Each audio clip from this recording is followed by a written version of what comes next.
Assalamu alaikum, Allahqa iman keltirген musulman bir tuğandar. Şariat iliminin 3/1'in özüne kamtıgan jana fıkh kitaplarının 70'ten aşuun bölümdöründe gelgen Paygambarımыздың kuttu hadisini aytабыз, көңүл буруңуздар. Ыймандуулардын падышасы Омар ибн Аль-Хаттаб радиаллаху анху мындай деп айтат. Мен Пайгамбарыбыз Мухаммад саллаллаху алейхи ва салламдын мындай деп айтып жатканын уктум дейт. Иннамал а'малу бин-ният ва иннамал ликулли имриин ма нава. Чындыгында иш аракеттер ниеттерге гана жараша болот. Жана ар бир адам ниет кылганына гана жетет. Фаман канат хижратуху илаллахи ва расулих, фа хижратуху илаллахи ва расулих. Кимдин хижраты Аллах жана анын элчиси үчүн болсо, анда анын хижраты Аллах жана анын элчиси үчүн болуп, улуу соопко ээ болот. ومن كانت حجرته للدنيا يصيبها أو امرأة ينكحها. Ал эми кимдин хижраты дүйнөгө жетүү үчүн болсо, анда ал дүйнөгө жетет. Же кайсы бир аялга үйлөнүү ниетте хижрат кылган болсо, ага үйлөнөт. Fa hijratuhu ila ma hajara ilayh. Адам кайсы нерсе үчүн жер которуп хижрат кылып келген болсо, ошол нерсесине гана жетишет. Сахих Бухари.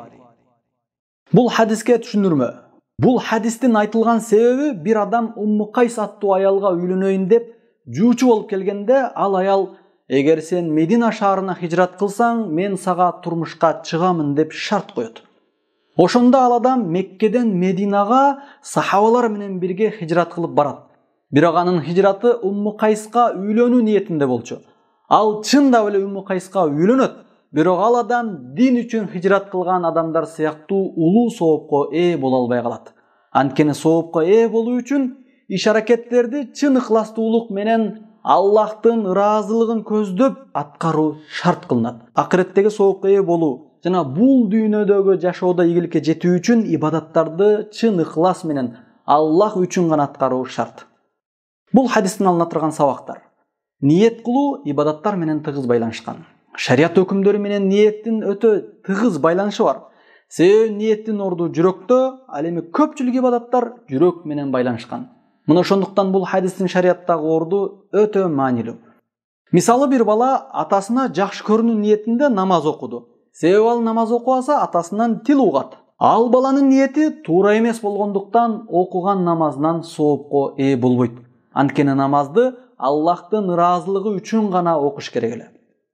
Экинчи, ниеттин убактысы жана орду. Ниеттин убактысы ибадатты аткаруудан алдын болот. Мисалы намазда такбир айтуудан алдын жана ажылыкта ихрам кийүүдөн алдын ниет кылуу керек. Ал эми ибадаттын башталуусу белгисиз болуп калган учурларда алдын ала ниет кылып койгон болсо болот. Мисалы орозодо таң атышы анык болбогон убакыттарда алдын ала ниет кылып койсо жарай берет, бир аз мурдараак ниет кылып койсо. Адам кандай гана шариаттагы ибадатты баштабасын, анда ошол ибадаттын өзүнө ниет кылуусу шарт. Мисалы адам намазга турганда жөн гана намаз окууну ниет кылдым деп ниет кылса болбойт. Сөзсүз түрдө баса белгилеп, бешим же асыр намазы деп белгилеши шарт. Үчүнчү пайда. Динди сактап калыш үчүн динсиз өлкөдөн көчүп хижрат кылуунун зарылдыгы.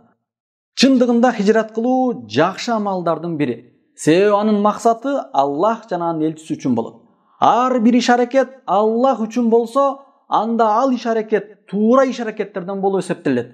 Ал эми Аллах үчүн кылынган ар бир иш аракет ибадат болуп саналат. Адам өзү жашап турган жерде динге тоскоолдуктар көп болуп, исламдын негизги парыздарын аткарууга мүмкүн болбосо, анда ал адамга ал жерден хижрат кылуусу, чыгып кетүүсү милдет болот. Ал эми негизги парыздарды аткарууга мүмкүнчүлүк боло турган болсо, анда ал адамга хижрат кылуу важып эмес, мустахаб болот. Ал эми Пайгамбарыбыз саллаллаху алейхи ва саллям Мекке жеңишке жеткенден кийин хижрат болбойт деген хадиси Меккеден көчүп башка жерлерге хижрат кылганга болбойт деген маанини түшүндүрөт.